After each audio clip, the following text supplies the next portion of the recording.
Glad you could join me for another episode of Just Say No. We want to open today's episode with what's going on in Rafah. It is unbelievable. A meat grinder. Genocide A101 by the Israeli forces and settlers. They have bombed almost 4 blocks of people, the majority women and children living in tents. They have bombed with bunker busters. We're talking tents, not concrete buildings. Bunker busters. They've used phosphorus. They've used napalm. They've burned children alive. They've killed women. This is outrageous, America. This is outrageous. Wake up.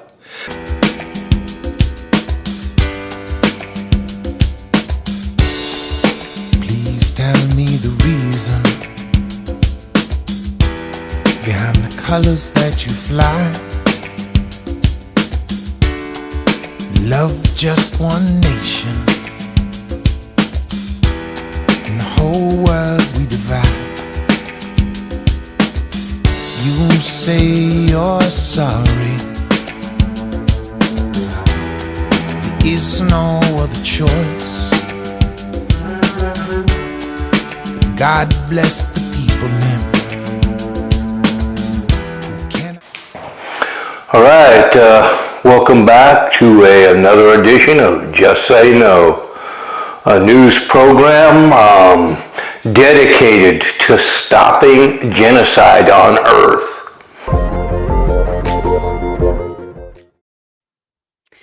Hello and welcome back to the Electronic Intifada's live stream for Thursday, June 12th. Thank you for tuning in. I'm Nora Barrows-Friedman with my colleagues Ali Abunimah, John Elmer, Asa Winstanley, and Tamara Nassar.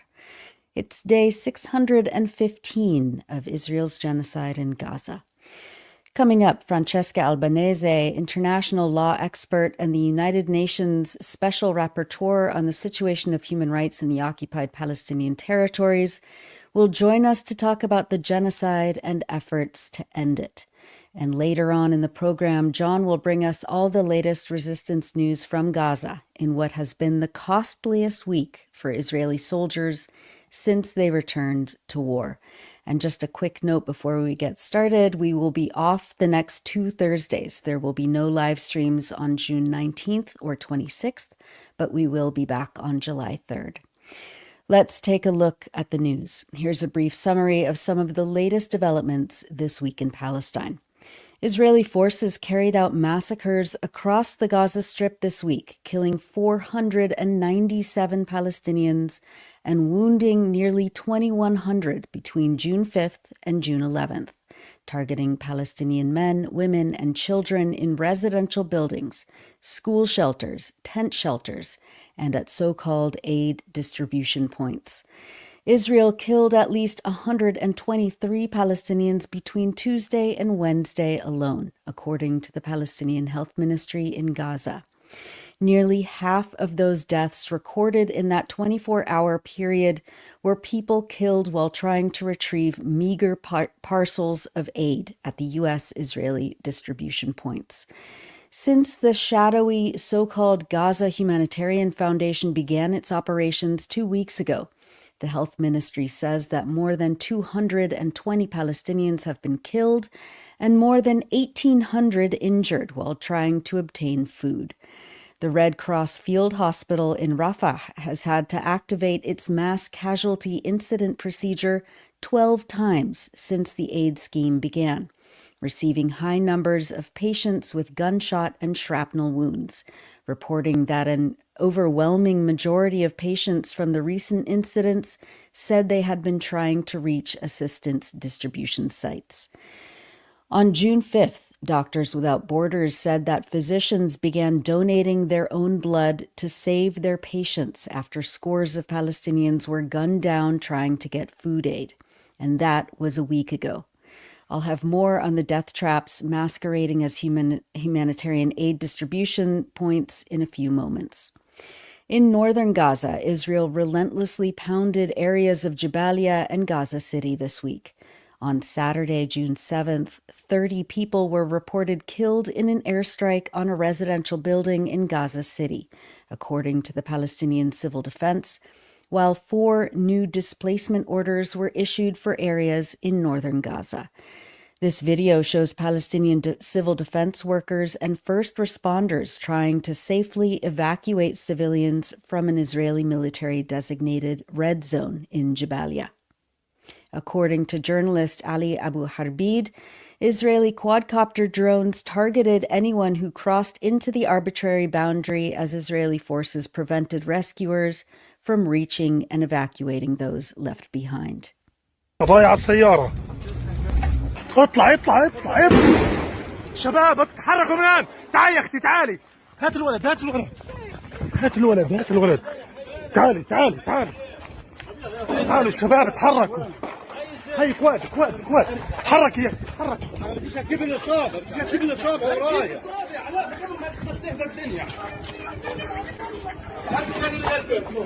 تحركوا تعالوا تعالوا. مين؟ مين اللي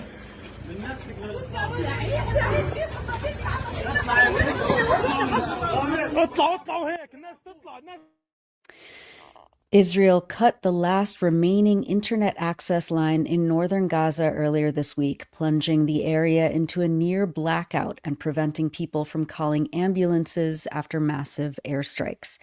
And today, on Thursday, a total communications blackout was reported across central and southern Gaza as well, collapsing internet and phone services following Israeli airstrikes on telecom infrastructure, according to the Palestinian Telecommunications Regulatory Authority.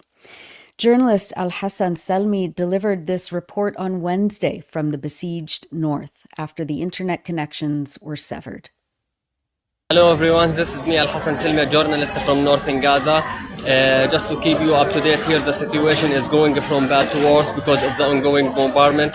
More than 40 people have been killed from the morning until now, and now the second day without internet connection, without communication here in northern Gaza Strip, and this situation make the situation worse because the injured people cannot call the ambulances to come to Jabalia or to Beit Lahia or to the bombing area to take them to the hospital. So they trying to come to the hospital on foot, and this is a very hard because they lost their life during their way here in Gaza. Second day without connection here in northern Gaza. Israeli army still pushing the people and force them to evacuate from northern Gaza to South Gaza Strip. And this scenario happened in the beginning of this genocidal war.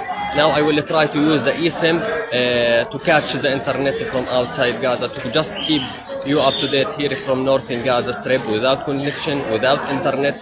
This is the second day, and here in the hospital, the injured people and the martyr arrive without a stop because the ongoing bombardment from different area in Gaza Strip, in northern Gaza Strip. Here there is no any safe area, there is no any calm area. The Israeli F-16 and the Israeli tanks didn't stop shelling here in different area. That was journalist Al-Hassan Salmi reporting from northern Gaza. At 3 o'clock in the morning on June 9th, UNICEF spokesperson James Elder, who was in Gaza, recorded himself amidst the sounds of incessant airstrikes, tank fire, and drone attacks.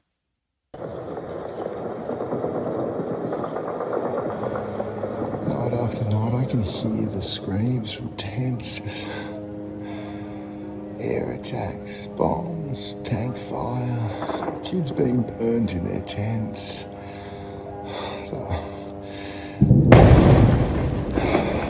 God, those kids will get to a hospital, maybe the ones that are horrendously burnt.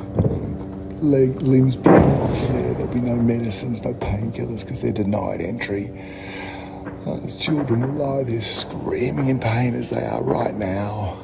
And they'll be denied the ability to leave here.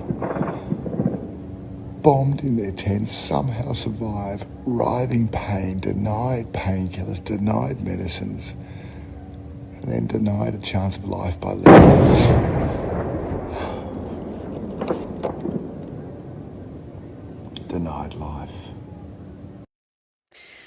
That was James Elder, spokesperson for UNICEF in Gaza this week. The Gaza government media office stated on Wednesday that the Israeli occupation is, quote, deliberately creating chaos in the Gaza Strip by perpetuating a policy of starvation and deliberately targeting and killing starving people seeking food.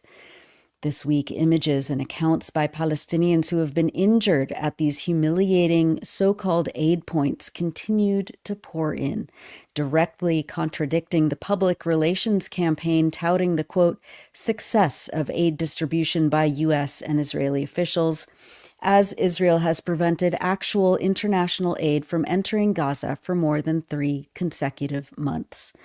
The Gaza government media office warned the international community that the Israeli government and its U.S. mercenary partners have turned aid centers into, quote, human slaughterhouses, and demanded that the world act to allow the flow of real aid into Gaza as people starve or risk death by trying to obtain small boxes of food that are wholly inadequate to meet the basic needs of 2 million hungry people, half of them children. Quote, the international community must end its bias, end this moral tragedy, and allow the entry of tens of thousands of trucks belonging to United Nations agencies, which have been working for decades to provide relief to refugees and civilians, and which are efficient and committed to the principles of humanitarian action. Reports from one of the 4 Gaza Humanitarian Foundation points in the Netzarim corridor, a militarized zone south of Gaza City, this week showed Palestinians lining up before dawn only to be told that there was no aid left to distribute. Video captured by Palestinians seeking food at one of the private aid points shows crowds of hungry people running under rapid gunfire. Quote, everything that is happening to us is for flour, one man in the video says. Here's that clip.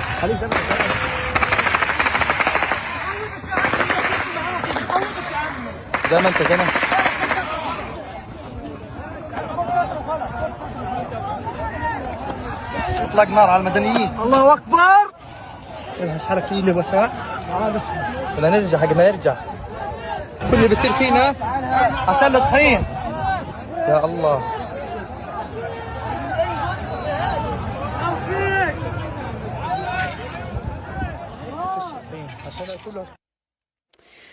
Philippe Lazzarini, the Commissioner General of UNRWA, the UN Agency for Palestine Refugees, said on June 10th that, quote, this humiliating system continues to force thousands of hungry and desperate people to walk for tens of miles, excluding the most vulnerable and those living too far. This system does not intend to address hunger. Aid deliveries and distribution must be at scale and safe. In Gaza, this can only be done through the United Nations, including UNRWA. We have the expertise, the knowledge, and community trust. The State of Israel must lift the siege and allow the UN safe and unhindered access to bring in aid and distribute it safely. This is the only way to avert mass starvation, including among 1 million children. Today, there are 12,000 UNRWA staff who continue providing health, sanitation, and psychosocial services under the most brutal and adverse environment. Our warehouses outside Gaza are full, with a volume of assistance equivalent to 6,000 trucks. Letting food rot and medicine deliberately expire would simply be obscene, Lazzarini stated. Meanwhile, the New York-based Center for Constitutional Rights has officially notified the Gaza Humanitarian Foundation of its potential legal liability for complicity in Israel's war crimes, crimes against humanity, and genocide against Palestinians. In a 40-page letter to the private corporation's new CEO, Johnny Moore, who is a Christian Zionist evangelical and dismissed the daily killings at the aid points as, quote, fictional massacres, the civil rights organization warns that if the Gaza Humanitarian Foundation, GHF, does not cease its operations in Gaza, they could face civil litigation or criminal prosecution in different countries, as well as legal action before international bodies. The Center for Constitutional Rights senior staff attorney Catherine Gallagher stated, quote, "For the past 20 months, Israel has used the denial of food, water, and other basic necessities to carry out its genocide against the Palestinian population of Gaza. As Palestinians now face mass starvation, Israel has teamed up with GHF to make accessing food not only dangerous and potentially deadly, but also a tool of forced displacement. If GHF continues its militarized aid operations, it must be prepared to face the legal consequences, whether in the United States or beyond." The Center for Constitutional Rights says that this comes as the U.S. State Department is considering giving GHF, whose funding remains opaque, $500 million. We'll have more on the weaponization of humanitarian aid with Francesca Albanese in a few minutes. Israel killed 3 paramedics and a journalist on Monday, June 9th, as the team was responding to an emergency call in eastern Gaza City. Dropsite News reported that the team was dispatched to assist casualties from an earlier strike and was itself targeted while attempting the rescue. A second team that tried to reach the wounded paramedics was reportedly attacked by Israeli quadcopters. The 3 medics, Bara Afana, who was just 18 years old, Wa'el al-Attar, and Hussein Mahaysan, were all killed in the attack. Mahaysan was reportedly the paramedic who heroically rescued 2 little girls from a massive firebomb inside a Gaza City school shelter just 2 weeks ago, including the 4-year-old girl Haneen, who was captured on video walking through flames.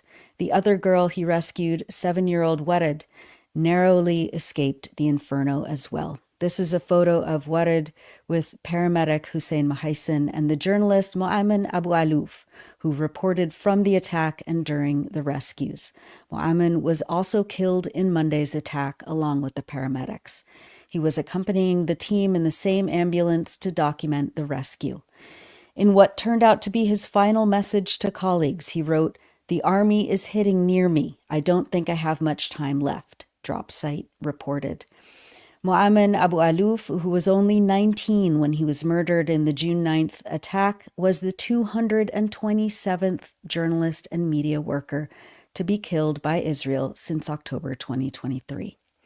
The Palestinian Civil Defense stated on Wednesday that, quote, "While we share the grief and heartbreak of the families of our martyred colleagues and all martyrs of the ambulance and humanitarian services, we affirm the sincerity of these heroes' loyalty and devotion to their humanitarian duty and the noble mission for which they worked.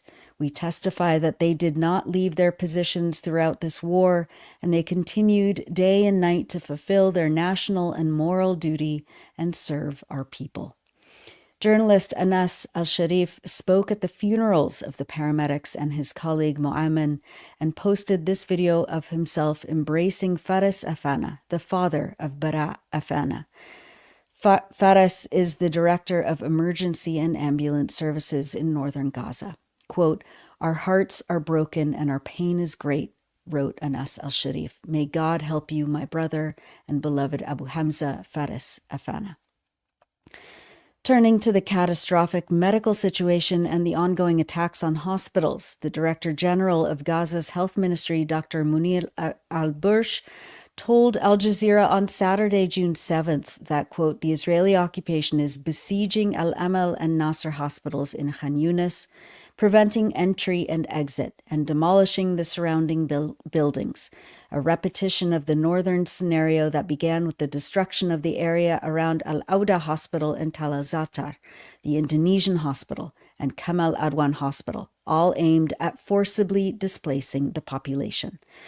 What is happening is the implementation of a premeditated, systematic plan to empty Khan Yunis of its residents. We are witnessing ethnic cleansing broadcast live with no deterrence and no accountability in one of the most documented crimes in history. We only have 3 days of fuel left. The World Health Organization informed us that it cannot deliver the fuel it has in storage, claiming the occupation has designated the storage locations as red zones. The occupation is deliberately working to destroy the entire healthcare system as part of its strategy of control and displacement.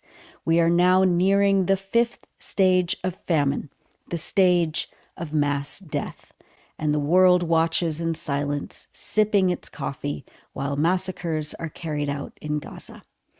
Those are the words of Dr. Munir al-Bursh, the Director General of the Health Ministry in Gaza. The ministry warned on June 11th that hospitals are experiencing both severe overcrowding and the near total depletion of basic medications and essentials.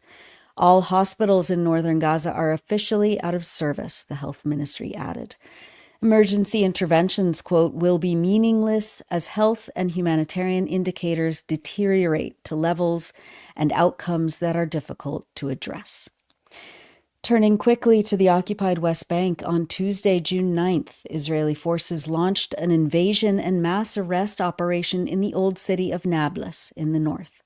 The United Nations Humanitarian Office says that Israeli soldiers imposed a curfew, conducted house-to-house searches, and reportedly used a school as an interrogation center. At least 20 homes have been searched, with reports of damage to Palestinian property.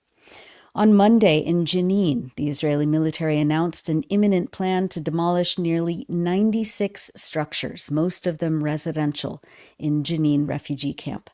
More than 280 families who stand to be affected had been given 72 hours to retrieve their personal belongings, the UN said. And in Tulkarem, Israeli raids and demolition orders have intensified in the Tulkarem and Nur Shams refugee camps since Friday, June 6th. More than 36 buildings have been demolished so far, according to the UN Agency for Palestine Refugees, with destruction extending beyond the original orders issued at the beginning of the month. Our contributor Zaina Al-Tahan, writing for the Electronic Intifada in her report, Will Israel Expand Its Assault on the West Bank?, which we published in late May, says that, quote, the mass deliberate displacement and destruction of entire refugee camps, openly declared and executed as a strategic objective by the Israeli military and government, raises serious questions about the fate of Palestinian survivors of the 1948 Nakba and their descendants, particularly if the operation expands to other areas of the West Bank. Not only that, it puts into question the next phase for the millions of Palestinians across the entire West Bank, as Israeli forces now station themselves in the heart of Palestinian city centers, which make up so-called Area A, which is nominally under the governance of the Palestinian Authority. Analysts believe that the worst is yet to come. Al-Tahan writes that along with refugee camps in the north, in areas like Jenin, Tulkarem, and Nablus, quote, Israeli forces have intensified their raids on other refugee camps across the West Bank. In the Dheisheh refugee camp in the southern city of Bethlehem, soldiers hung up flyers warning residents against the, quote, heavy price that refugee camps of the northern West Bank have, quote, paid for terror and armed activities. Incursions into Ramallah's refugee camps of Amari and Jalazon have also increased. Besides the refugee camps, Nablus-based political analyst Suleiman Bisharat believes Israel, as a matter of policy, seeks to take over the entire West Bank. Quote, the West Bank is at the core of the aspirations of the Israeli state. That Israel may retreat from its policies in the occupied West Bank is impossible unless some major global transformations force it to, he said. Israel claims that there is a security rationale for this operation, but that is not the real goal. Their goals are political, imposing Israeli control over the West Bank, as well as ending the issue of 1948 Palestinian refugees, said Bisharat. Those are excerpts from Will Israel Expand Its Assault on the West Bank by Zaina Al-Tahan, writing from occupied Jerusalem on electronicintifada.net. In the U.S., a major legal victory was won on Wednesday, June 11th, as a federal court judge concluded that Columbia University student leader Mahmoud Khalil would continue to suffer irreparable harm if he remains detained, and granted Khalil's request for a preliminary injunction. Khalil is a green card holder and permanent U.S. resident who has been in an ICE detention facility for more than 3 months over his advocacy for Palestinian rights. This preliminary injunction blocks the Trump administration from using the provision of the Immigration and Nationality Act, the INA, that Secretary of State Marco Rubio invoked to detain and attempt to deport Khalil and other students and scholars for their speech, according to the Center for Constitutional Rights. They say that this is the first federal court to rule that Khalil and other non-citizens cannot be deported based solely on the so-called foreign policy ground of the INA. It is a blow to the Trump administration's attempt to suppress the speech of those who protest and speak out in support of Palestinian rights. One of Mahmoud Khalil's lawyers, Amy Greer, said, quote, "Today, the judge found what we already knew. The Rubio determination is unconstitutional. The U.S. government cannot detain people for their protected political advocacy. Today was the first step to justice, but we will not stop fighting until Mahmoud is home with his wife and child." Finally, as we always do, we wanted to highlight people expressing joy, determination, and resilience across Palestine and around the world. Last week, we covered the Gaza Freedom Flotilla and the Madeleine ship, which was carrying 12 international activists and humanitarian aid, aiming to break the siege on Gaza. Early Monday morning, June 9th, the boat was hijacked by Israeli forces, and the activists were forcibly taken to Israel against their will, where they were either deported or remained detained in Israeli jails. Tiago Avila, an activist from Brazil, is in jail and has been on a hunger and water strike since Tuesday. He was subsequently placed in solitary confinement because of it. But it has not stopped the momentum of people in the region and around the world who are repulsed by the inaction of political powers in the face of this genocide and are compelled to intervene themselves. This week, a massive land convoy took off from Morocco, with thousands of people aiming to break the siege. Part of the global march to Gaza, the Samud, or Steadfastness Convoy, is traveling through North Africa and is hoping to reach Rafah this weekend. Unlike governments and societies that have grown used to silence, these participants are taking the long road to affirm Gaza is not alone, the activists say.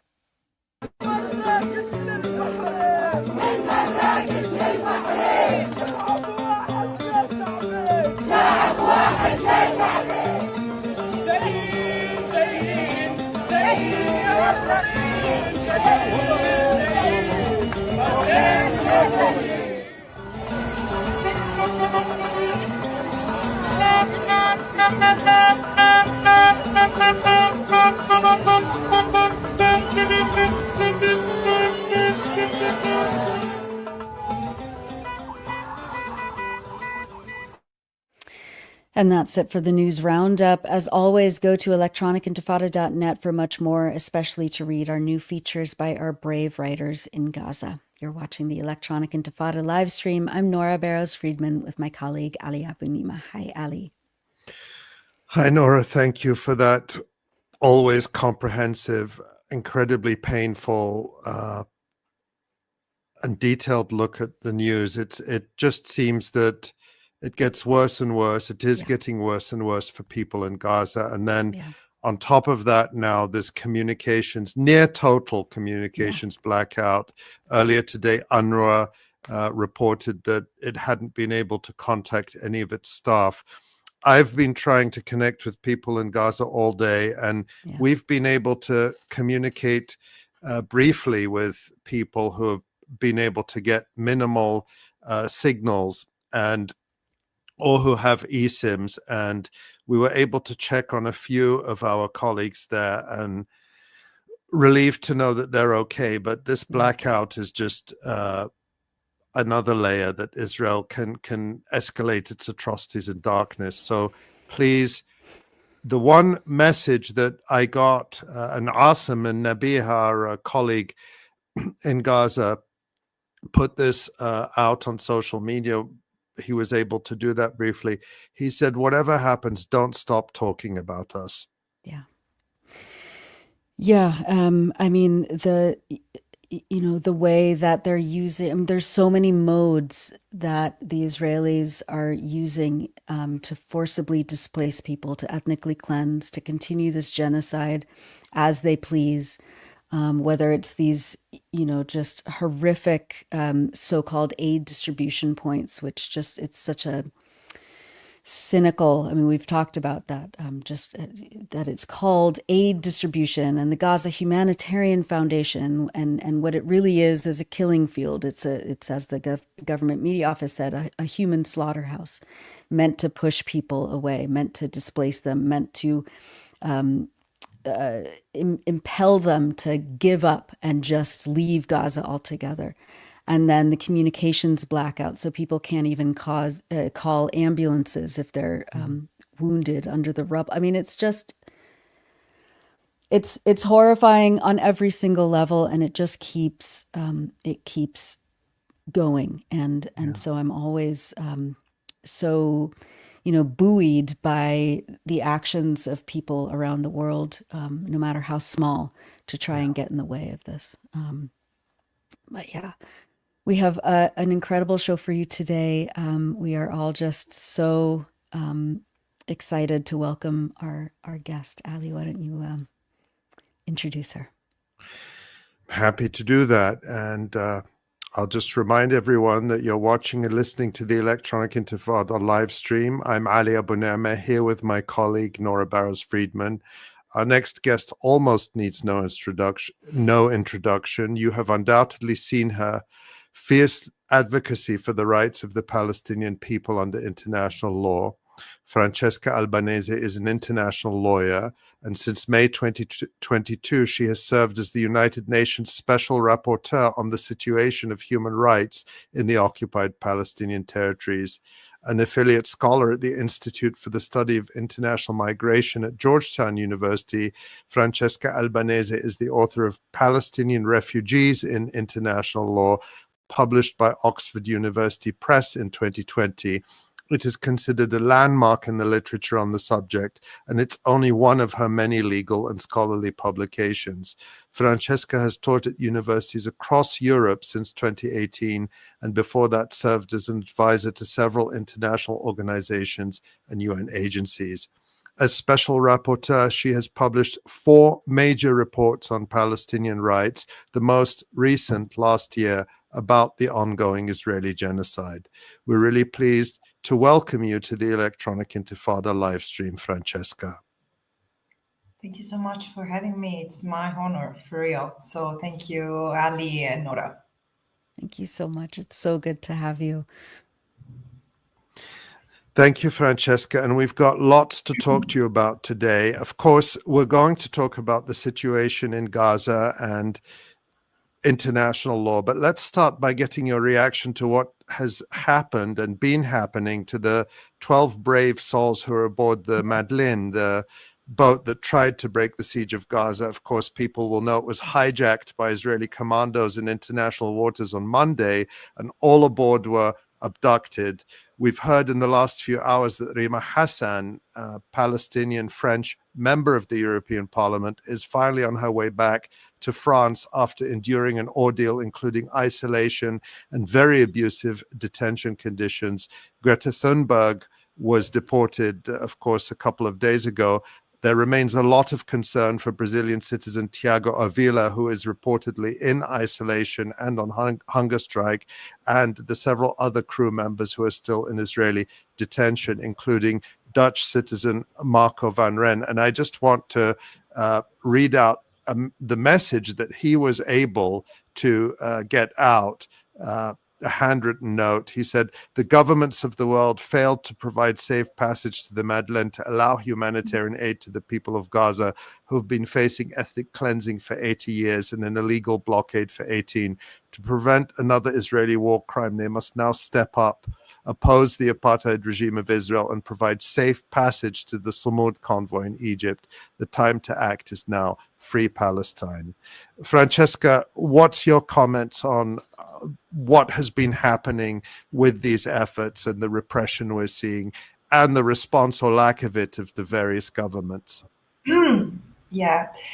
of this story in particular, of all the stories of solidarity with the Palestinian people, and I would say with the few Israelis who have the courage to stand against genocide, against the forever occupation, against apartheid, they're there, and I will not invisibilize them, but there are a few. This is, among all the stories, this is the most, this is the closest to me, because I think you got it from the media, but I was on the phone with them when they were surrounded by the vessels, by the first vessels, and then flown over by the quadcopters, and then intercepted and seized. So it's been horrific just to be on the other side of that call, to see how mature and calm these people were. And I hadn't seen this message from Marco, but this is the people I've been interacting with. These are the flotilla people. So, this, for me, the Madeleine has achieved as much as no one else other than the Palestinians, more than we in the UN, more than anyone else, in shedding light on what's happening to Gaza, for a number of reasons. First of all, because they are individuals who have put their life in the line, and they have whatever. It's comfortable to criticize and say, oh, nothing would happen from the sofa, your comfortable sofa in London.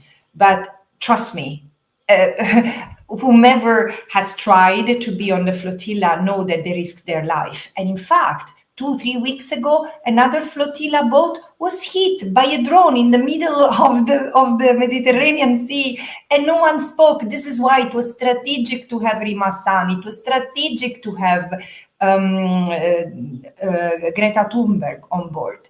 It was a civilian boat carrying food, baby formula, and they were seized and intercepted in international waters. So it was illegal.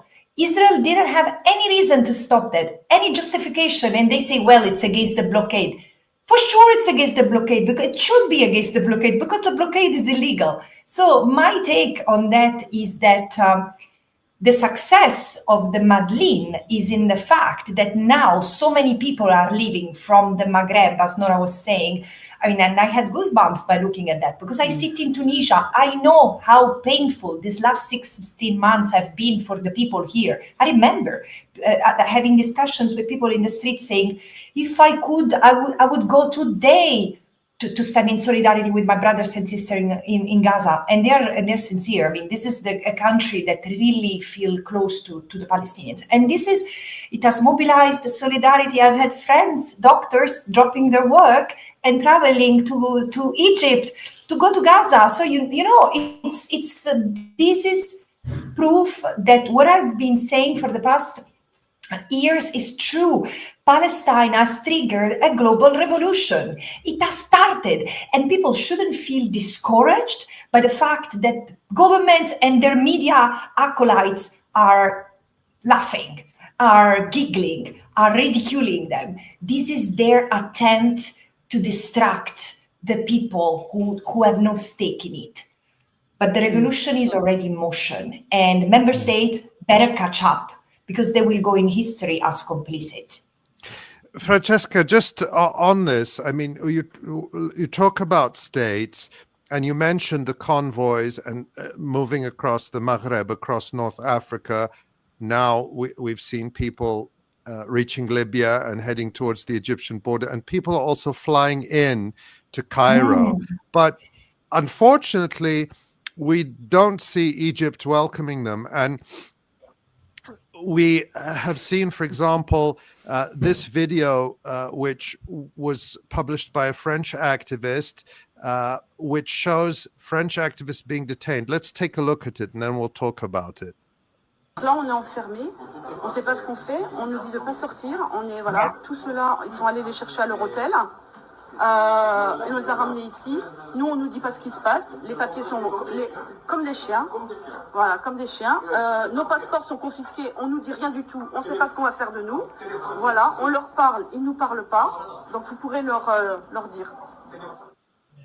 And that video was embedded in an article by the French publication Blast, and our colleague Elie Gerzon added those subtitles in English. And in the video, the woman says that she and other people visible in the video were all arrested from their hotels, brought to that place of detention, that their passports were confiscated. She says they've not been told what will happen to them and that the Egyptian authorities won't speak to them. Blast reports that French authorities have not been very responsive either. And I just want to show you another quick video. This was posted by Tunis-based journalist Raya bin Mubarak, and apparently it shows Algerian activists being deported by Egyptian authorities. Let's take a look at that.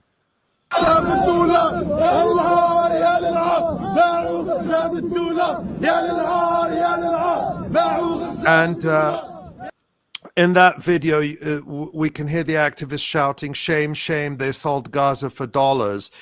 What's your reaction and what you're calling on governments to do? I think you actually even put on Twitter today that governments should be sending their navies to Gaza. Talk more about what your reaction to what we're seeing here and what you think these governments should be doing. Ali, member states have an obligation to prevent genocide. Let's assume, I understand some member states keep on saying, no, but it's not genocide, there is not a tribunal establishing. Let's assume that this is right. They still have an obligation to prevent genocide, including by making sure that aid is delivered, which means you cannot rely on the state which is accused of committing genocide for aid distribution. And it's clear today that the device, the tool that Israel has engineered to deliver food to the Palestinians in Gaza after completely dismantling, after obliterating UNRWA and what multilateralism, including through humanitarian action, means, which is a horrible precedent in and of itself, means. So what Israel has done after obliterating the UN system is setting up something that it's humanitarian just in name, because in reality, it's a joint criminal enterprise. This is what the Gaza Humanitarian Foundation is. Humanitarian doesn't belong to that thing. And really, today, as I was looking at the videos coming out of Gaza, or yesterday, I was saying it really looks like the Squid Game series. They are tormenting, they are torturing, they are really brutalizing the Palestinians. They are playing with their life. In the face of this, it's a shame. It's a shame that the government, especially in neighboring countries, Egypt borders with Gaza. I understand they have their political issues, their security issues, but here we are talking of a genocide. They don't want, and people starving. They don't want the activists to go through Rafah. Well, they can use their port. Because I've been through Rafah, and it's checkpoint after checkpoint after checkpoint. Whatever the reason to be so security obsessed shouldn't prevent solidarity. But the question is, why are we relying on individuals from Tunis, from France, from the Netherlands, from Algeria, when it should be member states sending their boats to Gaza? And I'm not saying sending the army, which at a certain point wouldn't be, again, there is a responsibility to protect. We have had humanitarian interventions. We have had member states intervening militarily in other countries to protect the population from abuses. Wasn't it the war in Libya started to protect the Libyans? I'm not encouraging anyone to start a war with Israel. Perish the thought. I'm just asking to send navies, ships with food, baby formula, medicines, doctors and nurses. And the politicians can go themselves to ensure that there is no risk for Israel. But here, what is at stake is not Israel's security. It's Israel's impunity, which is allowing so many to profit. And this is why the genocide is not stopped. But again, Egypt have been quiet today because I was trying to reach out to the Egyptian authorities. So that then, again, I'm always very strong toward toward Europe, European countries, because this is the place I come from. We must do better because 500 years of colonialism have shaped who we are as a society. We need to fix it. And it's upon my generation and the one who comes to poke the colonial bubble and to be different. Palestine is the test now. And but again, the Arab countries, frankly, I don't know what to say. It's really jaw-dropping, the silence and all the attempts that they do, the performance in order to sound reasonable. And then I tell them, if you don't stand against this slaughterhouse, you are complicit. There is no other way. Yeah. Francesca, speaking about the Gaza Humanitarian Foundation, again, I get like such a bad taste in my mouth when I say those words together, but that's what they're calling it. The private U.S.-Israeli group that purports to be distributing aid to people in Gaza. What is your take on the reports that Israel is collaborating with local gangs in Gaza to sow chaos? The Palestinian, the Gaza government media office has said over and over again that this is part and parcel of Israel's and the U.S.'s, plan for Gaza right now to completely collapse it politically and on every level of society. What's your understanding of what's happening and who is involved and why? Yeah, look, the first information I've had on this has been from Israeli sources. I mean, I read on English Israeli websites that some political figures were accusing Netanyahu of harming jihadists. So I went to dig into it, and I've been, doing some research, talking to people who are expert on the region, saying, is it really true? Because the way Europeans are, for example, are reading it is that, Israel is trying to replace Hamas. No, Israel is not trying to replace Hamas. This Abu Shabab guy is a collaborator. It's the epitome of what a collaborator is. He belongs to a clan who has disowned him. So he doesn't have popular support. He doesn't even have an ideology. He's really acting as a militia for Israel. It's just about money. And I don't think that Israel is using this tactic to create an alternative to Hamas. It's just to seed chaos, exactly as you said. And this is part of the descent into abyss that is expected from Gaza. It's yet another way to accelerate the societal breakdown of Gaza, which is horrible, frankly. Again, it's such an abominable experiment, and it's happening in 2025. This is the thing. We are not in 1925. I don't want to go as far as to the forbidden analogy. We don't need to. Although some of the tactics and some of the dehumanization, as a European, I'm reminded of it. But again, what Israel is doing to the Palestinians is, equates to writing one of the darkest pages in genocide history. And with every day that passes, with every week and every month, what I'm saying is proven more right. Now there are hundreds of experts, including Israeli scholars, UN organizations, including genocide scholars themselves, saying that is genocide.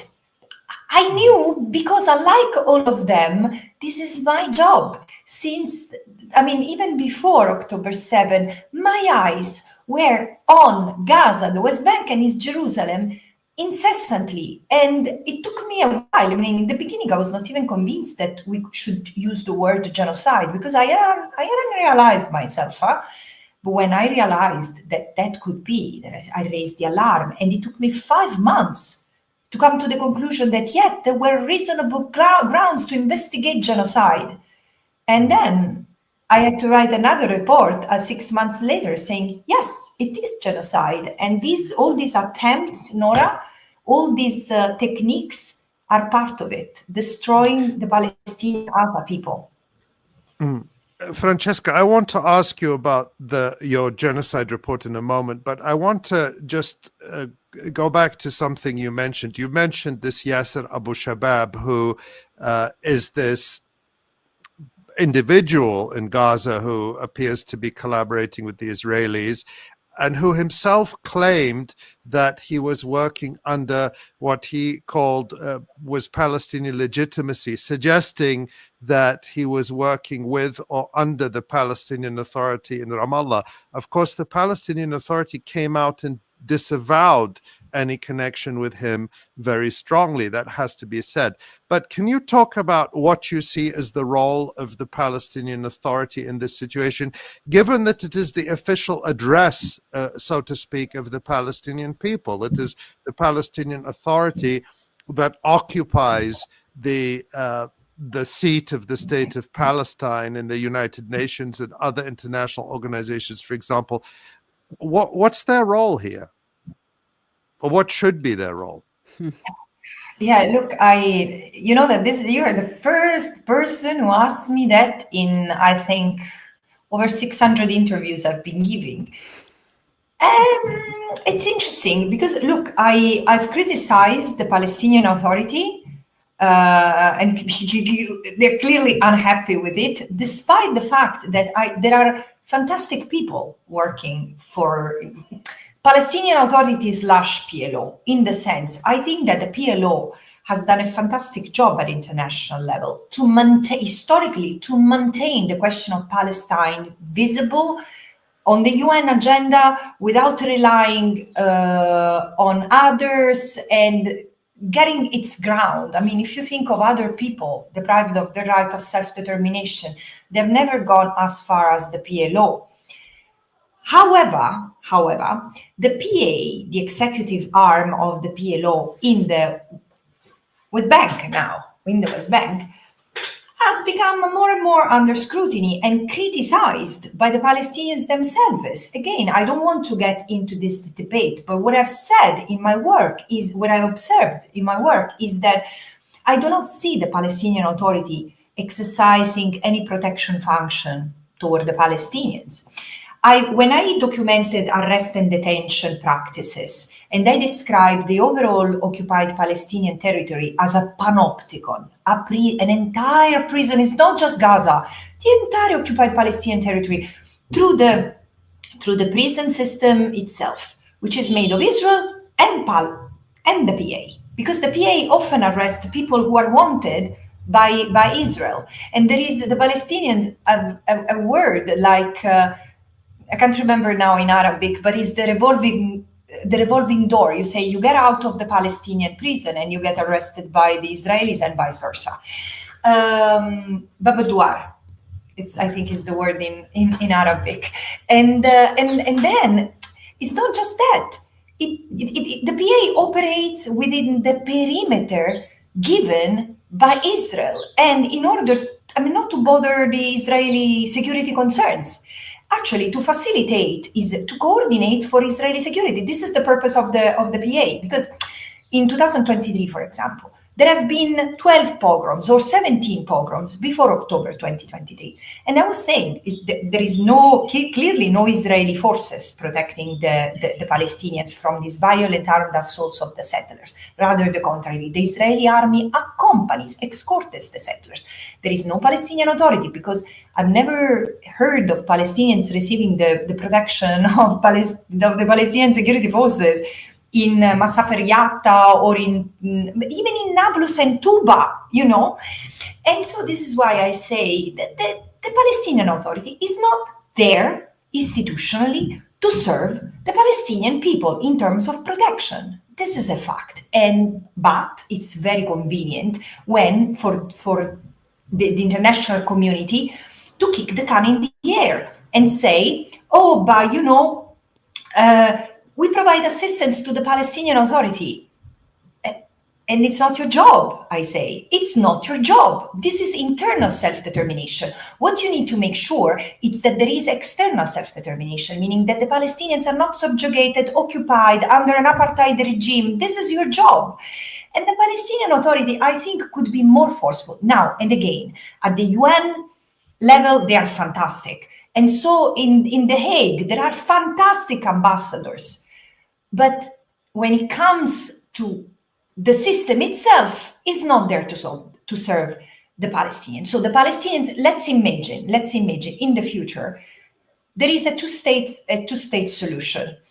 No judgment on that. But I think that the Palestinians should have elections and elect their leaders, and others have to respect that decision.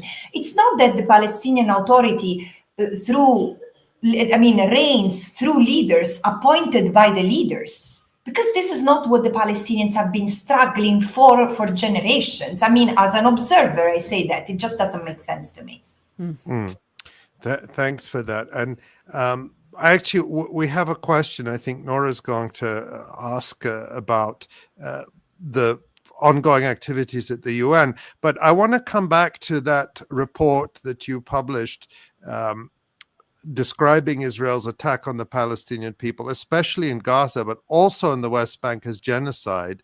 You published it in October 2024. It's titled Genocide as Colonial Erasure, and you explicitly invoke the 1949 Genocide Convention. You write, quote, individuals clearly identifiable as perpetrators should be prosecuted. However, it is the entire state apparatus that has engineered, articulated, and executed genocidal violence through acts which in their totality may lead to the destruction of the Palestinian people. This must stop. Urgent action is required to ensure the full application of the Genocide Convention and full protection of the Palestinians. Again, I just want to give you the opportunity to say what it is that governments around the world can do and should do right now. And we spoke last week about how Ireland has become, as far as we know, the first Western government, the first EU member to declare clearly at the highest level that what's happening is genocide. What responsibility does Ireland have under the Genocide Convention, along with the rest of the EU states? Can you understand why it's taking so long, for example, for the EU to review its association agreement with Israel? Talk to us about the responsibility of states. What can they do? What must they do? Yeah, look, I think I need to somewhat circumvent your question and jump forward, but you will understand why, because I just understand what I've never seen. And I think that people like me, I'm lawyers, not economists with a critical lens, will have the same sense of shock and surprise when they will read my next report, which is about the private sector complicity in the economy of the occupation first, which has turned into an economy of a genocide.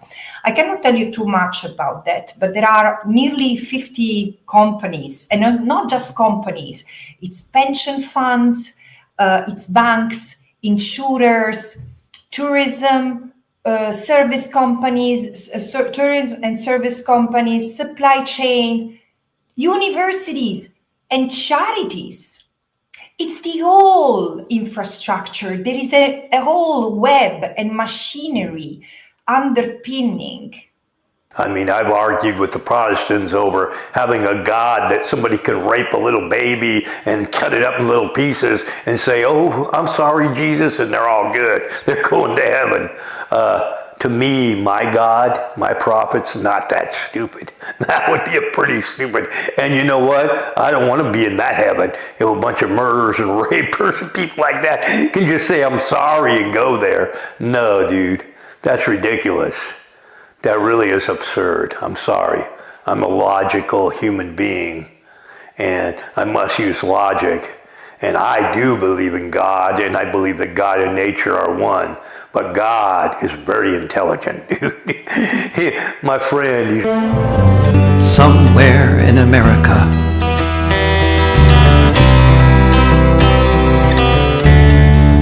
sing a song for Gaza, for loneliness, I'd spend all my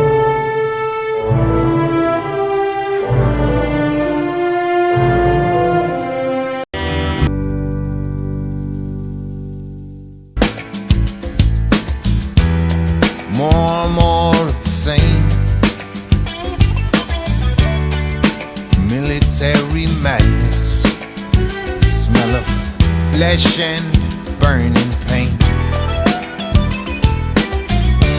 So I sing out to the masses, stand up if you're still sane. To all of us gone crazy, I sing this one refrain. Have a good evening.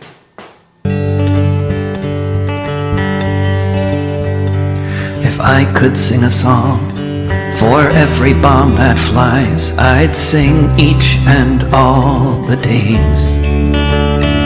If there were to be a verse for every dying child's cries, for every helpless father's gaze. If I could write a love letter to each corpse at its care, for every home that bombs destroy, if I could shed a tear, they would never stop flying. If each broken brick were a heart of a little girl or boy, all the world's children would be crying. If I could hold each shattered body, each baby stilled at birth, I'd have no time